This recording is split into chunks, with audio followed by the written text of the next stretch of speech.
इस कार्यक्रम के प्रसारण सहयोगी हैं श्री दिगंबर जैन बड़ा मंदिर, B73B, सेक्टर 27, नोएडा, उत्तर प्रदेश। संरक्षक श्री महावीर जैन, संरक्षक डॉक्टर SP जैन, संरक्षक श्री राकेश जैन, अध्यक्ष श्री पवन कुमार जैन, उपाध्यक्ष श्री निर्मल कुमार जैन, सचिव श्री अजय जैन, कोषाध्यक्ष श्री सुभाष चंद्र जैन, महासचिव श्री चंद्र प्रकाश जैन, प्रबंधक श्री सुबोध कुमार जैन, सदस्य श्री संदीप जैन, सदस्य श्री प्रमोद जैन, सदस्य श्री दिनेश जैन, सदस्य श्री राजीव जैन, सदस्य श्री MP जैन।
अपने करम दो सहारा, गुरुवर शत शत नमन हो हमारा।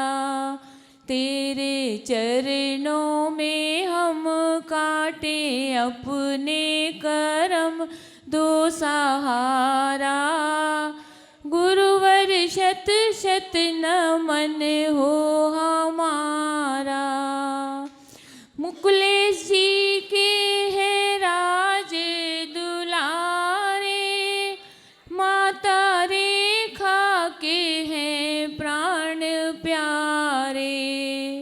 सबको घर में छोड़ा, सबसे नाता तोड़ा, संयम धारा।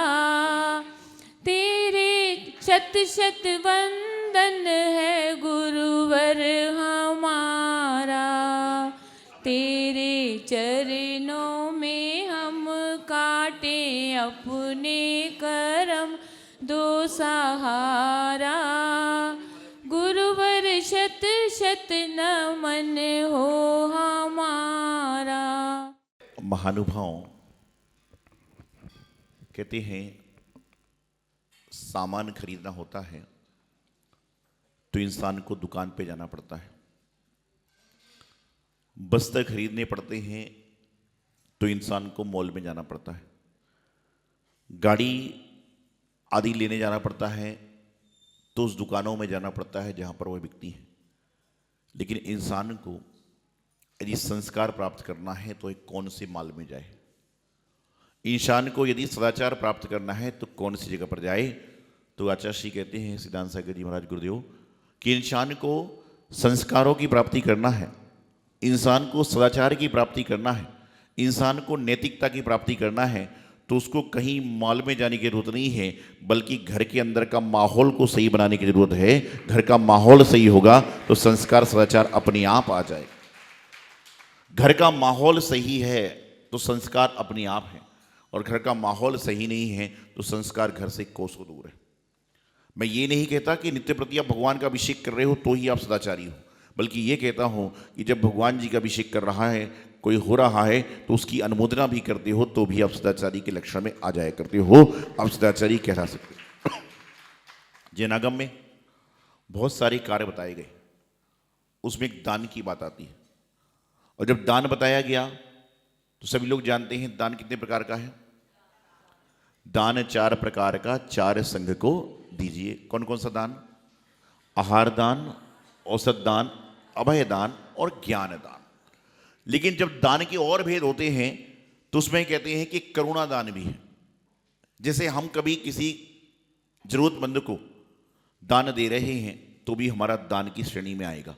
अर्थात कहने का तात्पर्य कि आप भगवान जी के दर्शन के लिए मंदिर के लिए निकले हो घर से, और आपके हाथ में डिब्बी भर के चावल है, और रास्ते में यदि कोई भिखारी मिल गया और आपने पूरी डिब्बी उसकी झोली में पलटा ली तो भगवान नाराज नहीं होंगे, बल्कि आपको डबल पुण्य देंगे कि आज तूने क्या किया कि साक्षात में तूने दान करने का प्रयास किया। भगवान के सामने तो करते ही हो, लेकिन जरूरतमंद को कर रहे हो तो भी आपको पुण्य की प्राप्ति होगी। आज लोगों ने एक मानसिकता बना रखी है कि हम जीवन में बहुत सारे अशुभ कार्य कर रहे हैं, इसलिए थोड़ा सा धर्म कार्य करना चाहिए। ये मानसिकता गलत है, ये मानसिकता विकृत है।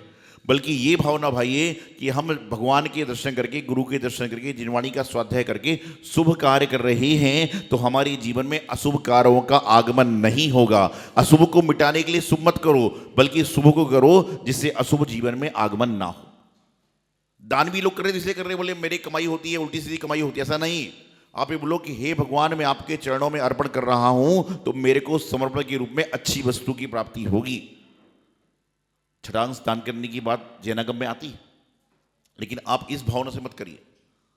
आज सच्चे मन से आप सब लोग दिल पे हाथ रख कर कहना, जब आप मूवी में पिक्चर देखने जाते हो, वहां पे पॉपकॉर्न की पैकेट आते हैं, समोसे आते हैं, उस समोसे का पॉपकॉर्न का जो पैकेट आता है, आप उसमें कोई मोल भाव करते होगे? जितना पैसा बोलता है उतना आप दे देते हो, और आपको पता भी है कि यही पॉपकॉर्न, यही समोसा नीचे सस्ते में है, तो भी आप उस जगह से खरीदते हो और शौक से खाते हो। और जैसे ही नीचे उतरते हो और वहां पर सब्जी का कोई ठेला लगा हुआ है, घर के लिए कोई सब्जी लेना है, भिंडी लेना है, टमाटर लेना है, लौकी लेना है, आप पूछते हो कितने रुपए किलो है। सब्जी वाला जो धूप में खड़ा है, आप मॉल में एसी की हवा लेकर आ रहे हो और धूप में खड़ा है, शुद्ध सब्जी ला रहा है, गरीब है, फटे हाल है, और उससे पूछते हो कि सब्जी कितने की है, वो कहते हैं 18 रुपये किलो। आप कहते हैं 12 रुपये में दोगे, और 15 में मामला सेट हो जाता है। 18 की सब्जी को 12 में मांगते हो, 15 में मामला सेट हो जाता है, और जब सब्जी पूरी तुल जाती है तो उसके बाद क्या करते हो? धनिया मिर्ची नींबू और दे देना। सोचिए, जहां पर 50 रुपए का समोसा आप खा सकते हो, जो जरूरत भी नहीं है, बाहर 25 में मिल रहा है, लेकिन जो बेचारे आपके लिए सब्जी तोड़ के शुद्ध सब्जी ला रहे हैं, उनके लिए क्या कर रहे हो? बैरिंग पटा। ये अपनी मानसिकता है, लोगों की मानसिकता है। 100 में से 80 लोग आज वर्तमान में यही कर रहे हैं, और इस मानसिकता को बदलना पड़ेगा। इस मानसिकता को बदलना पड़ेगा। वो व्यक्ति 18 मांग रहा है तो 2 उसको फालतू दे दो, क्योंकि वो 2 रुपए जो आप दोगे, हो सकता है कि उसका बच्चा पढ़ नहीं पा रहा होगा, वह उस 2 रुपए के द्रव्य से जोड़कर पढ़ाई करेगा, और हो सकता है कि आगे जाके बहुत बड़ा अफसर बन जाए। ऐसे भाव तो बनाइए आप, लेकिन ऐसे भाव कब आएंगे? जब आप सत्संग में आओगे। और जब सत्संग में जो व्यक्ति आता है उसके जीवन की दशा और दिशा दोनों बदल जाती है। लेकिन आज हमारे अंदर ये समझ नहीं है कि हमारा क्या कर्तव्य है और क्या अकर्तव्य है। आपसे मैं कहता हूं कि आपके घर के बाहर से कोई संत निकल रहे हैं, आपके दुकान के बाहर से, आपके ऑफिस के बाहर से संत निकल रहे हैं, आप उठ के दौड़ के उनके पीछे नहीं जा सकते, कोई बात नहीं, लेकिन कम से कम अपने स्थान पर खड़े होकर उनको नमस्कार कर लीजिए, उनको चरण वंदन करने का प्रयास कीजिए, आपको दर्शन का पुण्य मिल जाएगा। लेकिन आजकल तो परिस्थिति कैसी है कि महाराज जी जब यहां से निकलते हैं, दुकानदार दुकान पर बैठ के पैसे गिन रहा है, वो सोचता है कोई बात नहीं, अभी तो जा रहे हैं, लौट के भी तो आएंगे, अभी आहार को जा रहे हैं, लौट के भी तो आएंगे, और बदले आहार को वहीं की दूसरी कॉलोनी से लौट के निकल गए। इसलिए कभी भी जब भी अवसर मिले शुभ कार्य करने का, श्री जी की जब रथ यात्रा निकलती है, यहाँ भी निकलती होगी शायद, भगवान जी वर्षिक रथ यात्रा निकलती होगी ना, महावीर जयंती को निकलती है, तो उस समय श्री जी जब रथ पर सवार होकर जाते हैं तो घर के बाहर आप आरती का थाल लेके खड़े रहते हो, सब कुछ करते हो, लेकिन उस समय ये भाव ना भाना कि हे भगवान, जब नारी लगाते हैं ना आप, जी और उसके एक और क्या लगाते हो, अहिंसा, अहिंसा परमो धर्म का नारा लगाने के अधिकारी आप हैं क्या? पहली बात तो समझो। जिस व्यक्ति का चमड़े की वस्तु का त्याग है, जिस व्यक्ति का गलत चीजों का इस्तेमाल करने का त्याग है, वही व्यक्ति अहिंसा परमो धर्म का नारा लगाने का अधिकारी है। वही व्यक्ति जियो और जीने दो का नारा लगाने का अधिकारी है। जियो और जो नारा लगा रहे हो और कोल्ड ड्रिंक पिए जा रहे हो, अहिंसा परमो धर्म की नारा लगा रहे हो, चमड़े का बेल्ट है, चमड़े का पर्स, कैसे अहिंसा परमो हो? मात्र नारे लगाने से कुछ नहीं होगा, बल्कि नारे लगाओ ना लगाओ, लेकिन नारे लगाने के साथ में क्या करो, अपने जीवन को व्यवस्थित करो। मैंने सारी चीज़ सुनाया भी था, आज वर्तमान में ये चल रहा है, मेरे घर के बाहर आरती होगी तो मैं क्या क्या बांट रहा हूं। होता ना, घर के बाहर आरती चलती है तो कोई क्या बांटता है बताइए? कोई दूध बांट रहा है, कोई कोको कोला बांट रहा है, कोई पता नहीं कचौड़ी बांट रहा है, होता कि नहीं? यहां मालूम नहीं क्या होता होगा, होता है, होता होगा। और जिसके घर के बाहर बड़ा स्टॉल लगा है, मतलब उसको लोग बड़ा वो समझते हैं। तो ऐसे एक बार एक व्यक्ति आया, बोले महाराज जी बड़ा टेंशन में चल रहा हूँ। मैंने बोला क्यों? बोले मुझे समझ में नहीं आ रहा, मैं बांटूँ तो बांटूँ क्या? मैंने पूछा क्यों? बोले मेरा पड़ोसी समोसे बांट रहा है, अगला कचौड़ी बांट रहा है, अगला छाछ बांट रहा है, अगला कोल्ड ड्रिंक बांट रहा है, वो ढोकले बांट रहा है, वो बालूशाही बांट रहा है, वो चमचम बांट रहा है, पूरे पता नहीं 100-200 नाम बता दिए उसने। बोले मुझे समझ में नहीं आ रहा, मैं क्या बांटूँ? मैंने उससे कहा ऐसा करो, तुम कैरी बैग बांट दो, तुम थैलियाँ बांट दो। अरे बोले महाराज जी आप तो मजाक कर रहे हो। अरे मैंने कहा मजाक नहीं कर रहा हूँ, सही बोल रहा हूँ, थैली बांट दो। बोले क्यों? मैंने कहा इतना सारा सामान लोग देंगे उसको, तो रखने के लिए थैली बैग भी तो चाहिए, कैरी बैग भी तो चाहिए, तो तुम कैरी बैग बांट दो तो सारा सामान उसके अंदर रख जाएगा। भाई इतना सारा सामान आप लोगे तो रखोगे कहां? क्या कर रहे हो? भगवान की शोभा यात्रा चल रही है, आदमी कोको कोला पी रहा है, भगवान को दिख रहा है, क्या पाप का बंद है? कभी भी शोभा यात्रा में इस तरह की चीजें बंटना ही नहीं चाहिए। और बांटने वाला बांट रहा है क्योंकि आप ले रहे हो, आप लेना बंद करो, बांटने वाला अपने आप बांटने बंद कर देगा। अरे बांटना है तो सबको बोलो कि मंदिर के बाहर बांटो ना, एक जलसा लगेगा, वैभव लगेगा, लोग देखेंगे कि जैन समाज के लोग करते हैं। तुम अपने गेट के सामने, कॉलोनी के सामने खड़े हो जाते हो लेके सामान। जो चीजें कभी पीने योग्य नहीं है तुम भगवान के सामने पिला रहे हो, जो चीज खाने योग्य नहीं है तो उसको खिला रहे हो। आप प्रयास कीजिए। और मैं फिर कहता हूं कि बांटने वाला बांट रहा है क्योंकि आप लेते हो, जब लेने वाला बंद कर देगा तो सिरे से काम सारा संपन्न हो जाएगा। प्रयास तो कीजिए, अब की बार ऐसा भाव तो बनाइए कि भैया हम लोग कम से कम मर्यादित चीज ही लेंगे, जो चीज उपयोगी है उसको ही लेंगे, ऐसा प्रयास कीजिए। नहीं तो ये होता ही है, आपको पहले घर से लेके आखिरी घर तक इतना सामान मिल जाता है कि आपको रखने के लिए जगह नहीं मिलती। और कई लोग तो लेके बाजी वाले को दे देते हैं, कई लोग लेके दूसरों को दे। ऐसा क्यों कर रहे हो आप? अच्छा काम करिए। मैं ये नहीं कहता कि बांटिए मत, जरूरी है, गर्मी का समय सारी चीजें होती हैं, लेकिन कम से कम उस चीज को तो बांटो जो आपके सेहत के लिए अच्छी हो, जो आपके धर्म के हिसाब से चलती हो। कम से कम उन चीजों को बांटोगे तो कम से कम आपका जीवन और प्रगति हो। तो छोटी छोटी सी बातें होती है जो हमारे भेजे में घुसती नहीं, उनको भेजे में घुसाने के लिए डॉक्टर की जरूरत नहीं है, उनको भेजे के घुसाने के लिए कलेक्टर की जरूरत नहीं है, उनको भेजे में घुसाने के लिए टीचर की जरूरत नहीं है, बल्कि उन बातों को भेजे में घुसाने के लिए दिगंबर संत की जरूरत है। क्योंकि दिगंबर संत होंगे तो उनकी बातें आपके भेजे में तुरंत घुस जाएंगी और आपके माइंड को अटैक करेंगी। ये कोई बहुत बड़ी बात मैंने बताई नहीं है, लेकिन कभी इस पर सोचा नहीं गया, कभी इस पर समझा नहीं गया। और आप बिल्कुल बिल्कुल निश्चित बात समझना कि बांटने का प्रश्न क्यों चल रहा है कि आपका पड़ोसी बांट रहा है इसलिए अगला बांट रहा है। कंपटीशन करो ना, मंदिर में करो, उसे 2 प्रतिमा लिखाएंगे तो मैं 4 लिखाऊंगा, वो महीने में 2 बार अभिषेक करता है, मैं 4 बार करूंगा। इस कंपटीशन में लड़ोगे तो कहीं ना कहीं भगवान के पास पहले पहुंच जाओगे। पहले मतलब ये नहीं कि तुम जल्दी निकल लोगे। भगवान के पास पहले लोग सोचे महाराज जी तो क्या बोल रहे हैं, पहले मतलब ये है कि जब मोक्ष का नंबर आएगा तो उस समय तुम्हारा नंबर जरूर जल्दी से आ जाएगा। ये कंपटीशन करोगे तो जल्दी हो जाएगा, लेकिन उस कंपटीशन में लोग इसका कोई तत्व ही नहीं है। 2 मंजिल के मकान वाला सुखी कब तक है पता आपको? 2 मंजिल के मकान वाला सुखी कब तक है? जब तक उसके पास में 3 मंजिल नहीं बन रहा है। जिस दिन 3 मंजिल बन जाएगा उसका दुख प्रारंभ हो जाएगा। अपने आप को सुखी रखना है तो अपने आप को देखो, और जो अपने आप को देखता है वह कभी दुखी नहीं होता, और जो दुनिया को देखता है वह कभी सुखी नहीं होता। अपने आप को देखिए, अपने अंदर की कमी निकालिए, अपने अंदर की अच्छाई निकालिए और अपने आप को सीमित करो। लोग मुझसे बच्चे आते हैं छोटे छोटे 4-4 साल के बच्चे मेरे पास आते हैं, बोले महाराज जी बड़ा समस्या में हूँ, बड़ी टेंशन में हूँ, बड़े दुखी हूँ। मैं पूछा क्यों?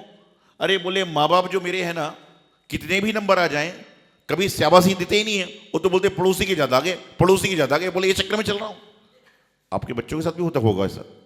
अरे बोले कम से कम ये तो कहो, कभी तो कहो कि मेरा बच्चा कितना अच्छा है महाराज जी, उसके नंबर बहुत अच्छे आए हैं। आप उसका ये नहीं देखते कि पूरे स्कूल में 3रा नंबर आया है, बल्कि आप तो इस चक्कर में लगे हो पहला क्यों नहीं आया। और गलती से पहला भी आ जाए तो दूसरे स्कूलों में पहला क्यों नहीं आया, और दूसरे स्कूलों में पहला आ जाए तो पूरे जिले में पहला क्यों नहीं आया, और पूरे जिले में आ गया तो पूरे देश में पहला क्यों नहीं आया। अरे ऐसा आपकी आकांक्षा पड़ी हुई है, आप तो उसमें संतोष करो। और मैं उन माँ बाप से कहना चाहता हूँ चैनल के माध्यम से यहाँ बैठे लोगों से कि जो अपने बच्चों को एलिगेशन लगाते हैं वह अपने गिरेबान झांकें कि उस क्लास में आपके कितने नंबर आए थे। उस क्लास में आपके कितने नंबर आए तो मालूम चलेगा। कारण दूसरा है ना, आपने बच्चों की पढ़ाई में इतने पैसे खर्च कर दिए हैं, इतने पैसे खर्च कर दिए हैं कि आपको टेंशन बहुत हो गई। और अपने माँ बाप ने जो पैसे खर्च किए थे इतने खर्च किए ही नहीं थे, उन्होंने तो थोड़ा सा इससे लगाया था, पढ़ रहा है नहीं पढ़ रहा तो कोई दिक्कत नहीं थी। आपने इतना ज़्यादा उसको स्ट्रेस दे सकता बच्चे को। और ये जो बीमारियां बढ़ रही ना बच्चों में, आज चक्कर आ रहे हैं, किसी का बीपी कमजोर, किसी की लीवर, कभी शुगर, इसका कारण स्ट्रेस। उनको जन्म के साथ में इतना उनको मानसिक तनाव हो गया है, पढ़ाई का, खेल का, कूद का। पहले के ज़माने मुझे आप बताओ, आप सब लोगों ने खेल खेले होंगे तो पैसे दे के सीखे थे कि अपने आप सीखे थे? अपने आप सीख गए थे। और आजकल तो हर खेल के लिए पैसे लग रहे हैं, कोचिंग कर रहे हैं, सिखा रहे हैं, क्या है, और कुछ नहीं होने वाला है। तो जो भी है, बात चल रही थी माहौल की, कि माहौल जो आते हैं वह घर के अंदर से ही पैदा होती हैं, गुरुद्वार से आते हैं, जिनवाणी के श्रवण से आते हैं, प्रभु का अभिषेक करने से आते हैं। आज यहाँ पर आपके कितना पुण्य का अवसर है।